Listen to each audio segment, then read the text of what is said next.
Hello and welcome to the pre-game show, Bucs Report. I got my guy, Mr. AJ Turnup, Mr. Buff Curry. He's turning up today. What's up, guys? Hey, How y'all how's it going, doing bro? out there, Bucs fans? I'm out here just sipping and tripping. Hopefully, I can just be sipping today without tripping.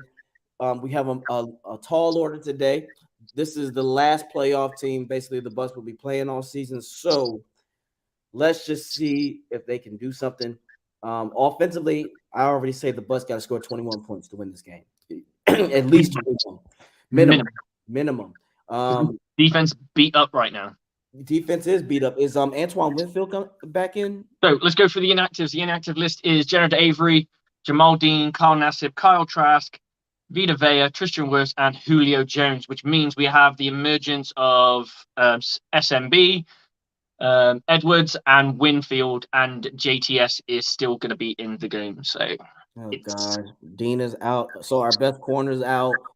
SMB is in. Oh boy, let's just.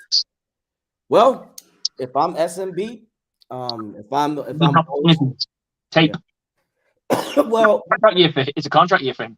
Yeah, I'm hoping he can get his shit together. But I'm saying for a schematic thing, I would just for him, he needs to play more man. He's terrible in zone. He's terrible in zone. Most of our corners are, to be fair. Right. But for him, if you go back, most of his interceptions, he was in man in the playoffs. So we have to do that. The defense, one thing I will say about Bowles, he knows how to get back on track after a beatdown. When his defense lets them down, he knows typically how to settle them in. It's still going to be a tall order because I tweeted today, Joe Burrow is that dude, no matter what. I want him to lose. Joe Burrow is that guy, though. So let's talk about this pass rusher. We got JTS, and it's probably going to be Anthony Nelson as the starters.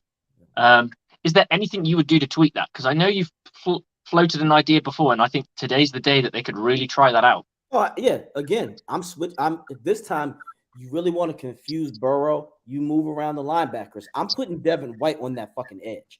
I'm telling you, the people are sleeping on Devin White. He has the speed and he has the maneuverability to get there. Do that, and then I'm dropping the perfect opportunity because you are light in that position. General Avery is out. Carl Nassib is out. We've got no Shaq Barrett. We've got a beat up JTS who is a rotational player by trade anyway. Anthony Nelson's played some good football for us, but for starters, these guys aren't. I wouldn't feel bad about having Nelson as the starter. JTS, I'm a little bit more worried about in the run game. You know you've got solid feet. You know you've got a solid pass rusher in Devin White.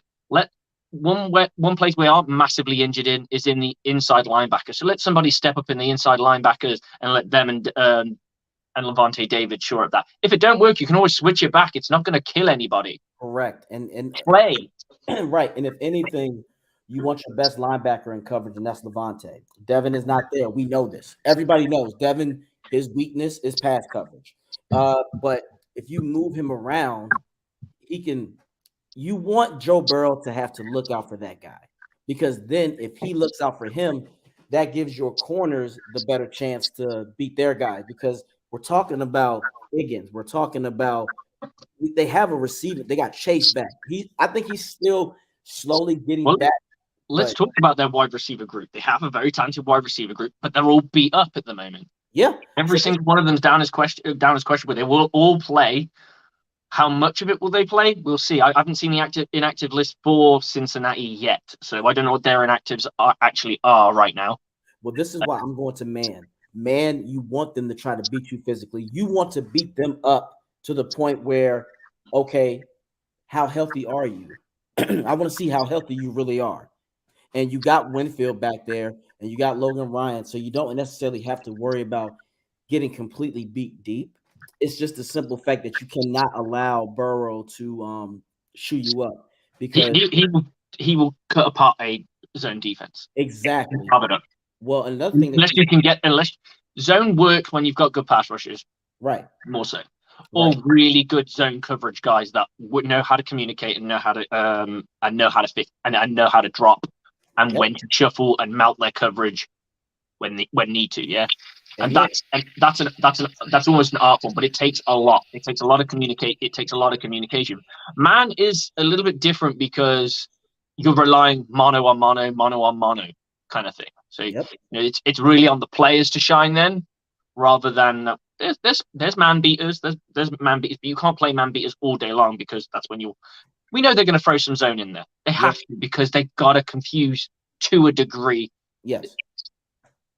I agree. I just think that they cannot do too much zone because then what you don't want to do, basically the Bengals offense is really going to be drain the clock or score fast, but I think they're going to want to drain the clock so they can keep their defense fresh to get after Brady. Now, the key thing that's going to be a blessing for the Bucs is that Hendrickson is out. Yep. That is a good thing. So now, whatever side he usually is on, you attack that side. You go to that side. But that means Donovan Smith got to get his shit together. He's got to be sound-minded today. The Bucs really, if you want to beat this team, they got to let it fly. There's no reason not to let it fly. Take deep shots. You can't do the consistent, predictable short passes. Like you always say, widen out the field. Don't make it so small and dimensional and get these guys involved. K. Dotton, again, utilize. This is how players get better. You don't want to make him hot and cold. Get him going. And the run game, set up the run game with the pass, because if we do that predictable dumbass run up the middle, they're gonna load the box. And with our line the way it is, we need to Brady also though, and this is a straight shot to Brady. You can't be scared. You can't get rid of the ball in 2 seconds every damn time. You have to let plays progress. That's what fucked him over in San Fran. We all saw that he did not have a particularly good game because every hike he can't do that. Let the plays progress. But again, Mr. Byron, call the right damn plays. Did you see his press conference, Steve? No, I didn't see it. Oh, it was bad. It was asinine yet again. It is what it is. I couldn't be a reporter. I'd be like, it is what it is. So you have so you know what? If you go, I hope you do get a job, look for a coaching job, and they say you suck, and he'll say that's not fair. And I hope they say it is what it is. Because there's no bullshit like that. And then Bowles had this dumbass thing. I'd rather get blown out than lose a close game. Are you out of your mind? Basically, if you prefer to get blown out, that means your team didn't show up to play at all. You exactly. I mean, I don't like. I think it's an easier pill to swallow in some regards because it's like, okay, we were straight up beat. We're good enough, yeah. Whereas a close game, that it's an agonizing, it's more painful because you almost had it. You just lost it.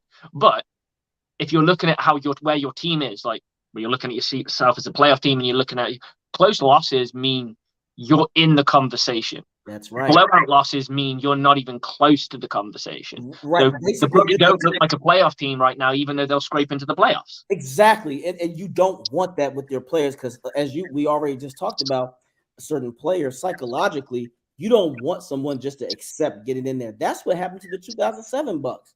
Remember when they won at 9-7?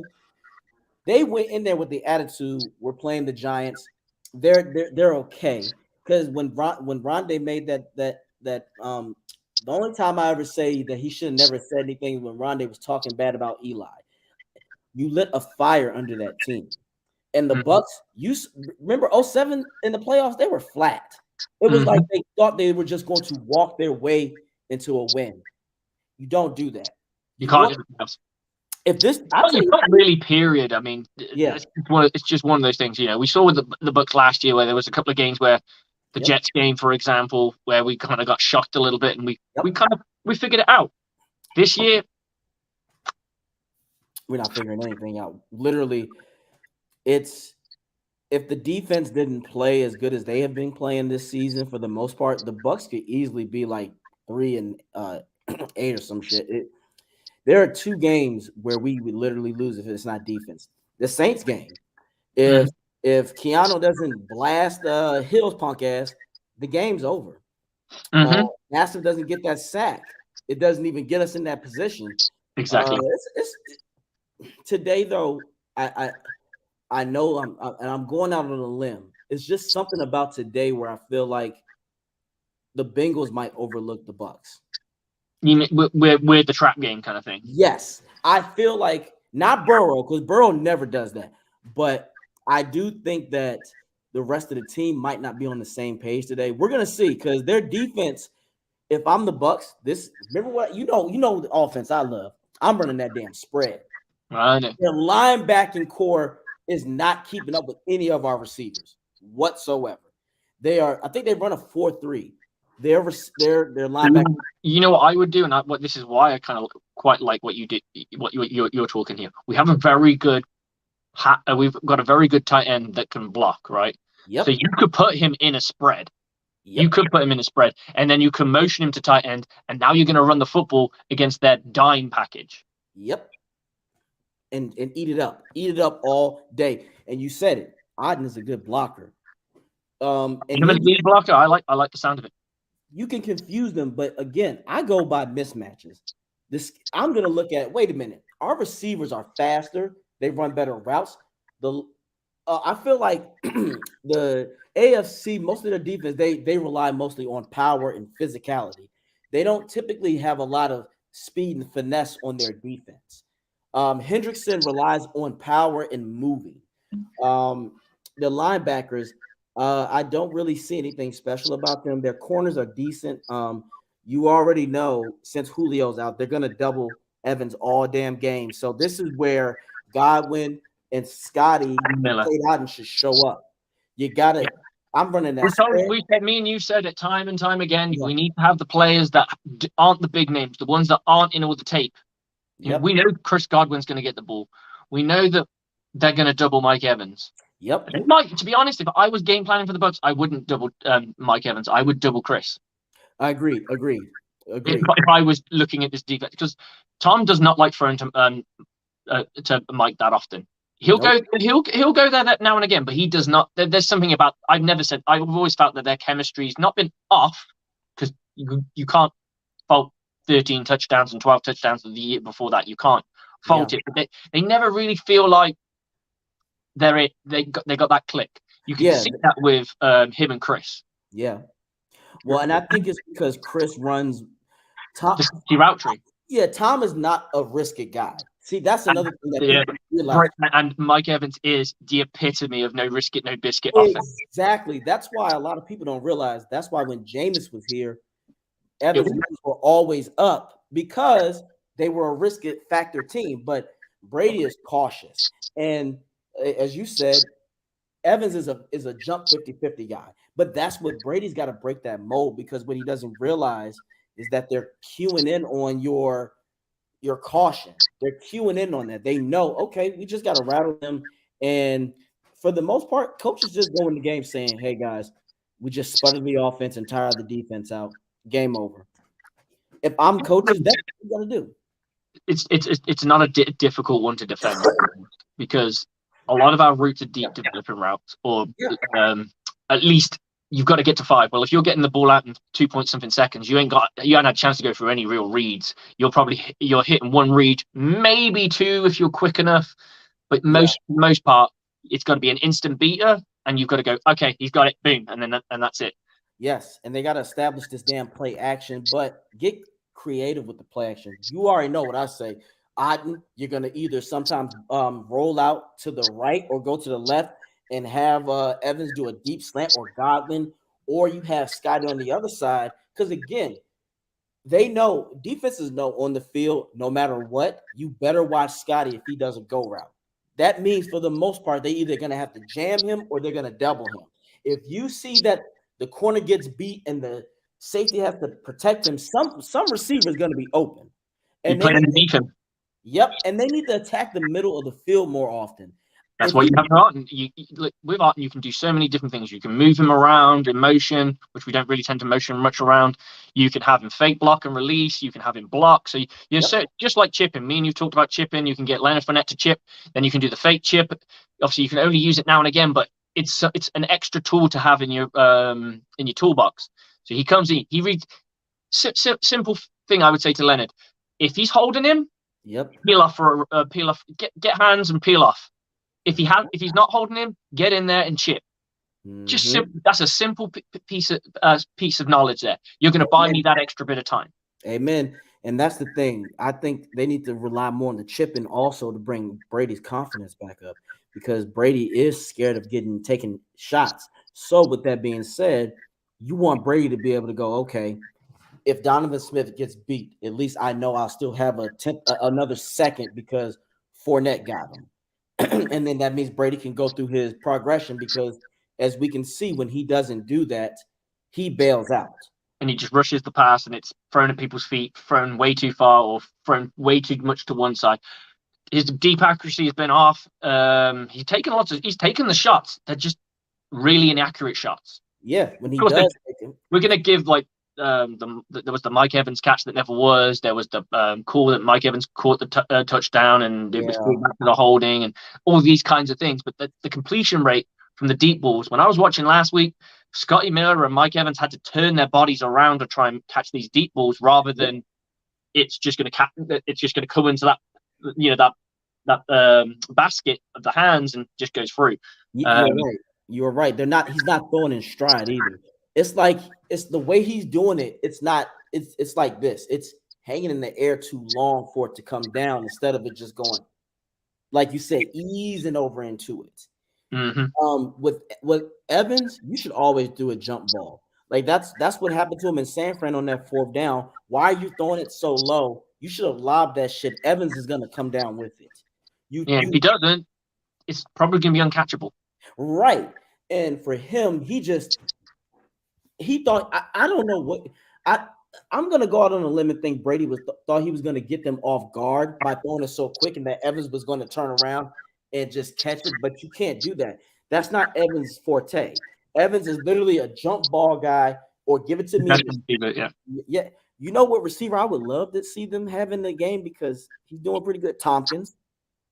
I want to see what he got because I think he's another Chris Godwin who can run between the tackles. He's quite a nasty runner, isn't he? But we saw it in the in his return game. He's already notching up some respect on his name already. Yeah. He did have the fumble, which was disappointing, but that's what happens when you. This is the part of the parcel that people don't seem to understand. We had one returner that was almost scared to get hit, so he would just dive at the floor or dive out of bounds. Yep. And you got one who's looking to take the contact. What you want is probably something right in the between, and know when to dial it back and just go to the and when to go and fight for yard, because there's going to be times where it's worth doing and there's going to be times where it's not, and that will come with time because he's a punt returner. I'm sure his special teams coach going, you did not need to fight for contact then. You should have just gone down, taken it. Yep. But there are times you got a D lineman or edge rusher coming down on you. Don't try and run through him. He's probably going to flatten your ass. Right. Just go down, pop the shoulder, wrap up the ball, and get what you get. Yeah, and I'm glad you brought that up because that goes for running backs and receivers too. You have to know when to take to run through somebody. It's all about timing and the angle. If you see that guy is low enough already to where his shoulder and your shoulder would collide, fall your ass down because 9 times out of 10, that 355-pound guy is going to win. Now, if you see that he is not in the position yet, run your shoulder into him so you can use your momentum and fall forward. That is something that a guy's got to work on, but that comes with time. And but again, I think you want the no-name guys to show up because they can. Because with that happening, Now the defense has to honor him. And then your big name guys will make the plays because now they say we can't. Because they're panicking about these other guys that are making. Look, San Fran did it really well. We had receivers left, right, and center that weren't making the big plays. I didn't hear Kittle's name much at all in that game. Nope. You know, McCaffrey started well, and then his kind of game kind of faded off a little bit. It was other guys making, and obviously Debo got injured, but there were other guys making those plays for them, that scoring those touchdowns for them. That's right.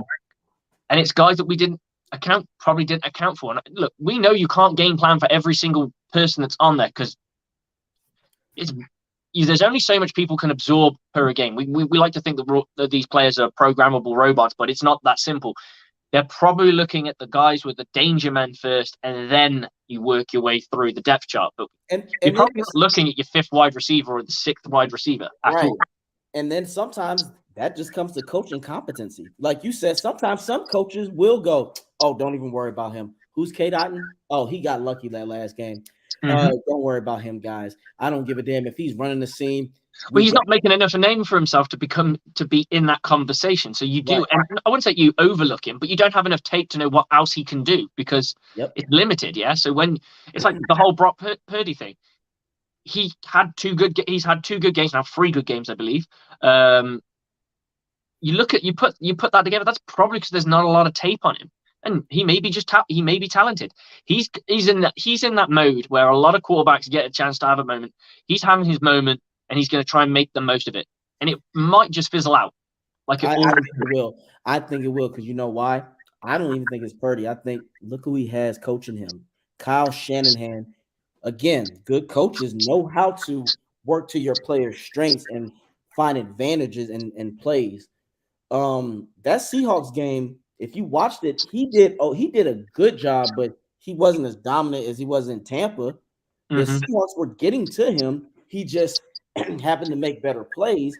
And again, the Seahawks talent level is catching up to them. They don't have enough talent to make a real impact in the playoffs if they even get there.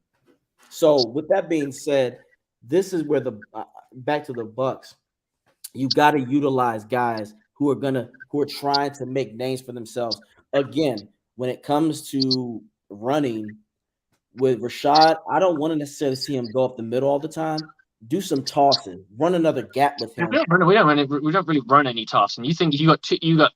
I'll tell you what, I'm dreaming. You know, when you think of this stuff, you mention something like, oh, you could do this, you could do that, and this is where the creative juices come in. 2 tight end set, 1 tight end motions, pitch the ball to him or toss the ball to him. Now you got 2 tight ends as your lead blockers. Get the center to pull or something like that, or the other guard to pull as well. Boom. And if you really want to get cute with it, you can run an I formation and have Fournette and Rachaad White in the backfield. Fournette is the fullback and Rashad is the running back because now you don't know who's going to get the rock. It could be 3rd and inches or I'd go split back if I was doing that though. What's up? I'd go split back. Split back. Yeah, you know the fullback's 99% of the time is not going to get the ball, but it's Leonard Fournette, so it's a little bit different. Right, it depends because here's what you can do. But you lose your blocker. That's what I'm thinking on it. That's why I like it. Yeah, and Fournette is good at blocking, especially in short term. That's why I'm O'Keefe in that position, in the fullback. That too. The only reason I say that is because you've got a better running. Right, and you can confuse the defense because now because here's the thing. Let's say if you have them 2 in, but you still have Cade Otton and Evans. Now you don't even have to run the ball. You can do a simple play action because you got 2 solid blockers. Cade Otton, that would leave tell me this. I guarantee you the Bengals, if they saw Fournette and Rachaad White in the backfield, they're going to go, oh, shit. We've not seen this before. Yes, this is a run. Load the box. And that's where Brady can go, got him. Now we switch it up. Play action, that shit. Cade Otton run a straight up the seam. Boom. They will fall for that because that's the danger of having 2. And this is the thing. You won't be able to get away with it all the time, but it's a piece that you put in there. It's almost like a trick play because it's not really it's a traditional play because there's no trickery really in it. It's trickery in the sense of it's not what you've shown before. So everyone's when you do something that when you see something that you've not seen on tape, you kind of panic a little bit because you're like, okay, we know everyone knows how to line up to every offense or every defense, but you don't know what's going to come out of it. So my philosophy is if you don't know what it is, play it as it is, and that's it. Agreed, and that's what will happen. I like that. Go through your reads, go through everything. Yep. Your eyes will tell you what's going to happen eventually. Right. But we know how much NFL teams want to make the play and rely on a little bit of athleticism here and there. You show split back or I formation. That shit's going to get they're going to bring somebody down. They might be in too high. That one guy's going to come down. They might go into single high coverage. Then Brady sees that. He has two plays in his back pocket every single time: a run play and a pass play. Because I know we're not an RPO team, I've not seen any RPOs, really much RPO stuff from us. So there's no point in talking about RPOs. Right. He knows you have a run play and a pass play that comes out of that formation that he knows. There's a keyword that he'll bark out, whatever it means. You can say Tampa, you could say a team's name. It doesn't matter.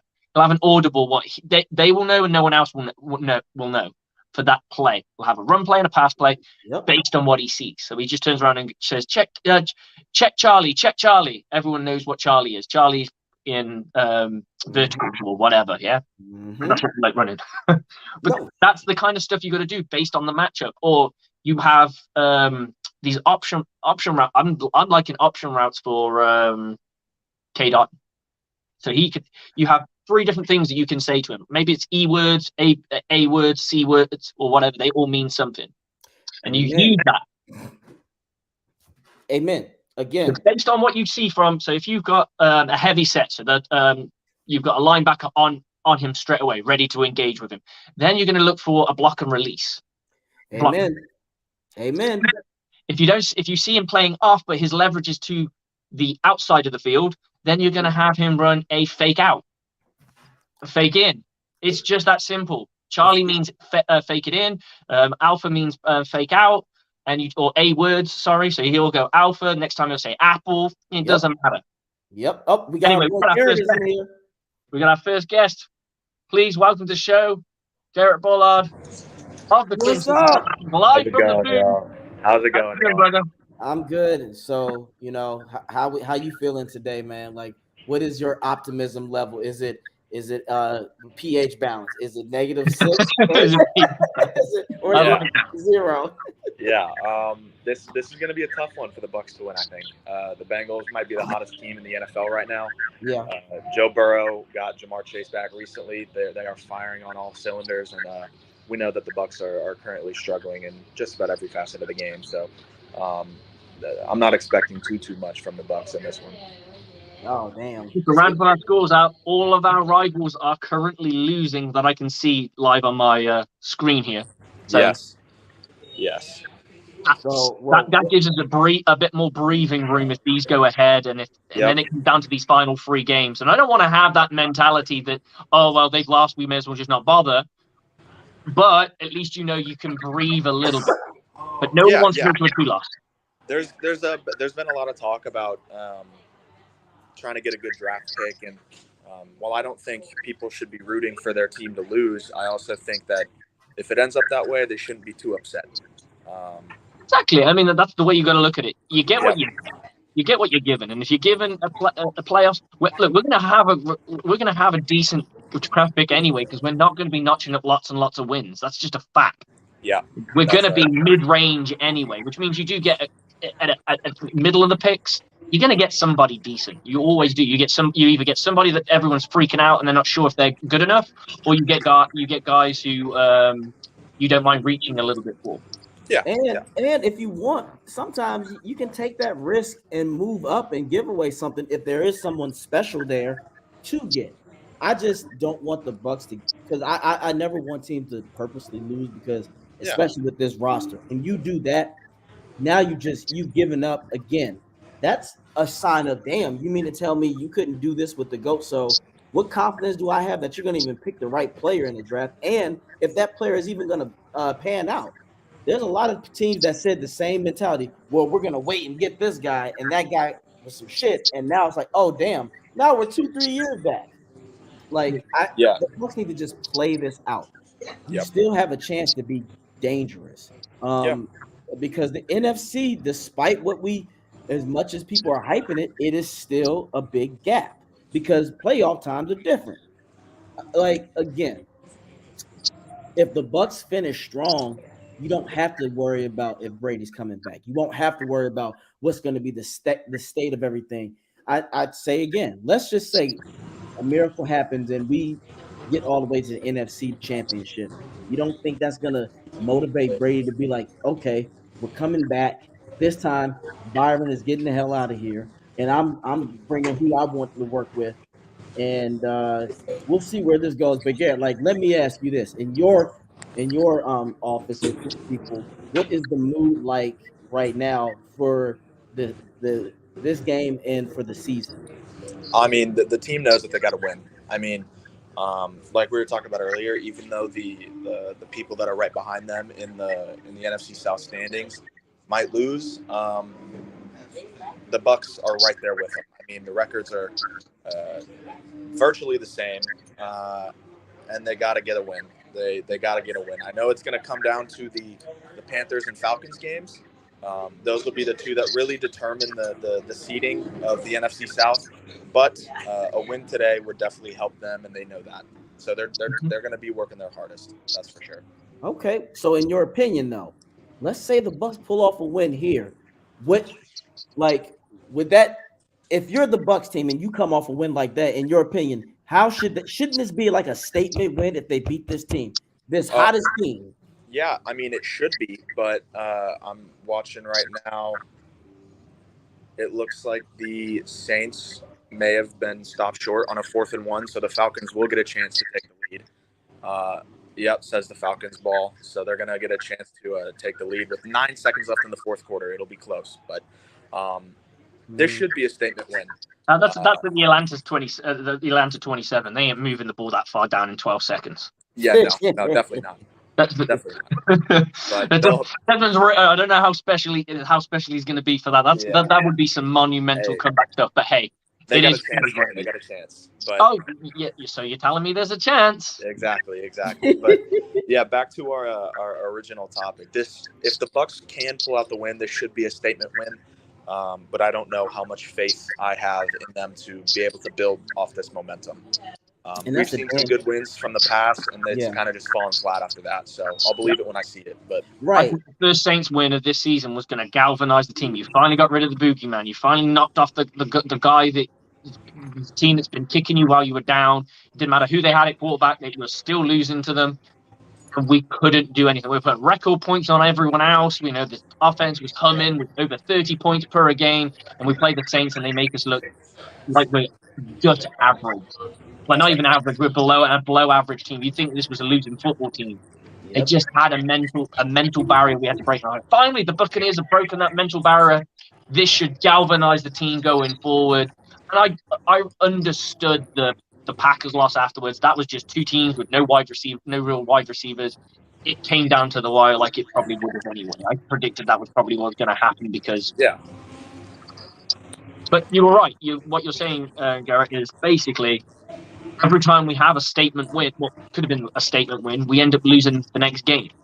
Yep. And that's the big problem. Like we beat the Seahawks. That was a winning football team. That was a moment where the Buccaneers look really good. Famously known for losing when they go international. Famous for it.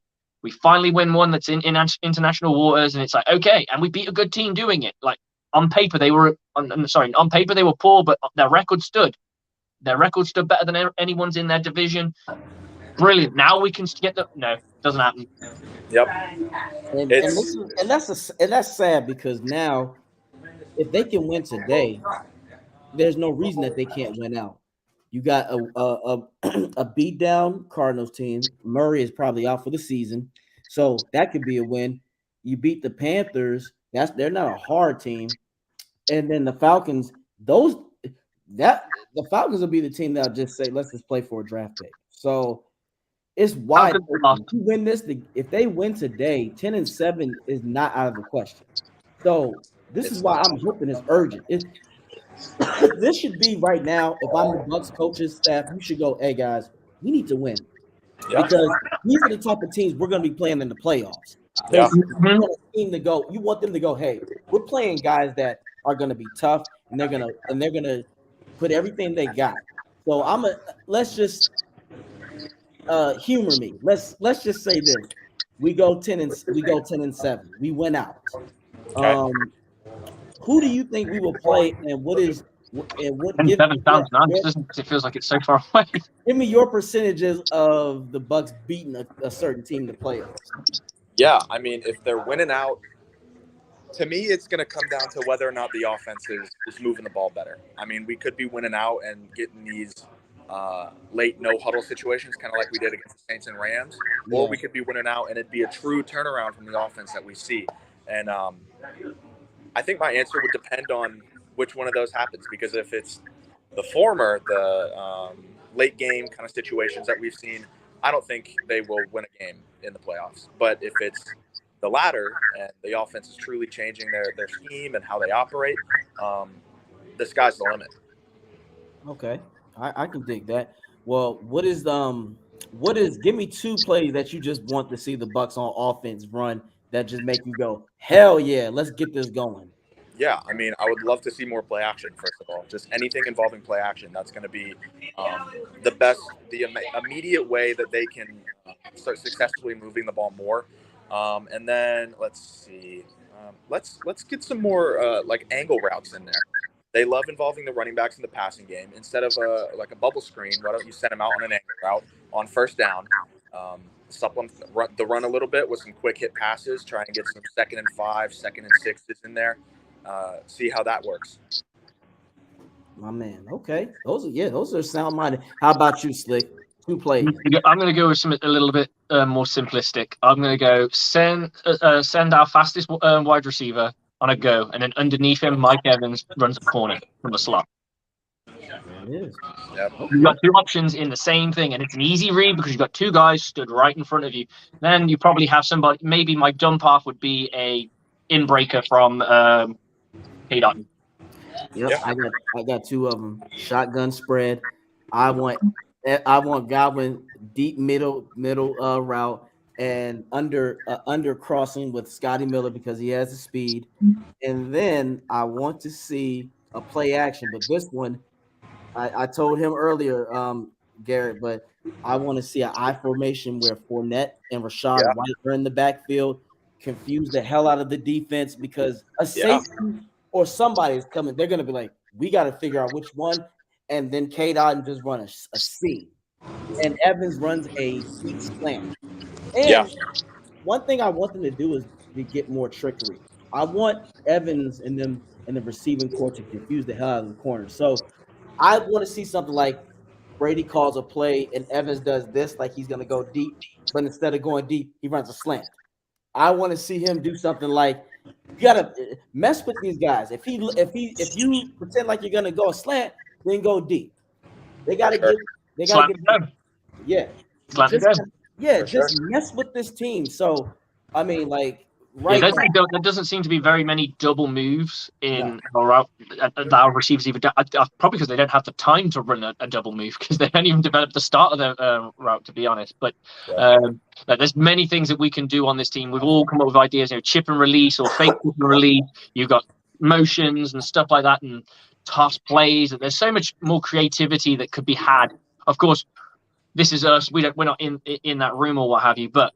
We've been hearing stories go all around, and I don't know what the mood is in those press conferences of people uttering whispers of Tom Brady's frustration with Byron Leftwich. There's stories of Tom Brady changing the game plan last minute with the players the night before, and the coaches find out real time in the game. Right. Is this kind of murmuring that you're hearing in the press box when no one's at the podium? Yeah, so everything I've heard is that it's not true. Both Byron and Tom Brady have shut those rumors down. This is very much so Byron Leftwich's offense. So, too bad. Because you're in a room with a lot of other people. This is news that's going around. Obviously, I never buy anything until it's credible source. If you're not going to name your source, then I'm going to doubt it for a hot minute until I see more places reporting it with a bit more. Right. What's the word? Reporting savvy or that kind of thing. Damn that, guys! I'm going on a limb and saying that shit is true, but they just want to keep it. They want to keep that on the low until the season's over. That shit's true. That shit is true. They're gonna be, Brady's gonna be Mr. Squeaky Clean professional. Byron ain't gonna say shit. It's true. There's no this because from what I've been hearing as well, that this has been bubbling for a while. That hey, what the hell's going on? I guarantee you that Brady's like, dude, what the hell? I guarantee you, Aaron's is like, what the hell? I found out the problem's taken care of. So I think it's true. I'm going out on the limb and saying it's true, but I do think that they are trying to compromise with each other. So we'll see what happens in that fashion.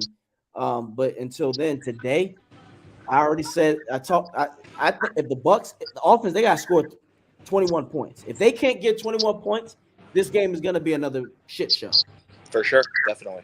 Okay, it's almost about 25 minutes before kickoff. Garrett, you've got stuff to do, so we're going to let you go. It's Garrett Bullard, everybody. He's the lead writer for Bucs Report. He's right there in the booth right now, working for Sports Talk Florida, and he is one half of the Creamsicle Chronicles. Garrett, pump yourself. Tell us where people can find you, and we'll see you. Yeah. So, like you said, I'm a co-host of the Creamsicle Chronicles podcast. Live every Wednesday at 9:30 p.m. And then you can find my work at Bucs Report and Sports Talk Florida and on Twitter at NFL Ballard. All right. Always good to hear from you, Garrett. Always. Yeah. Thank you for your time. Thank you so much, y'all. Y'all have a good day. Hopefully the game goes well for y'all. Yes, sir. See you guys. You too. Yes, Slick. I'm gonna get on with this too and get ready for this Bucs game. My Bacardi bottle is empty, so I got to get that filled up and get ready. So, what is your? I'll just ask you this: give me your optimism and give me your realism.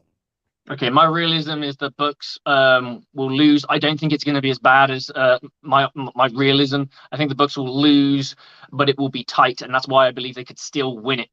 That's why the optimism's still there. It hasn't left me because I believe this defense will be galvanized. I believe that they'll be ready to go. As beat up as they are, this defensive secondary has stood up here and there. And this pass rush isn't as bad as everyone seems to think it is. I believe this defense will try and carry this team, and I believe they will try and do something interesting. But it all comes down to the offense. If the offense can't score, this game is said and done. This is a good offense. They will score points. This isn't going to be a team that we hold to 17 points. No. It's not going to happen. We're going to have to hold them to even less. You'd have to hold them to less, and I don't see it happen. I see the Buccaneers potentially snagging a last-minute field goal to win the game with that 21 points. That's what I'll go with, that 21 points. They both teams score 3 touchdowns, and then the Bucs go on a drive to finish off the game or cap it off or something of that nature. Or I want to see more turnovers because that's what it's going to take. Give Tom Brady the shorter fields, allow him to get abuse their defense, and win on fucking third down for a change. Agreed. Optimism. I see them winning by 6. I see the offense getting 24 points. Realistic. I see the Bucs losing another game by at least 10 because they won't have enough. I still see them getting 20, but I see the Bengals getting 30, but we'll see. That's just me at this point. And with that being said, I'll let you go. I'm about to get ready and refill and reload on this Bacardi. It's always a pleasure. Get that Casablanca down here. Yes, catch me on YouTube at AJ Turn Up. It's about bucking time. Flex_Luthor813 on Instagram. A_Turn_24 on Twitter because I will be tweeting. All right. Always a pleasure, Slick. You take care. And you, brother. Guys, that's it.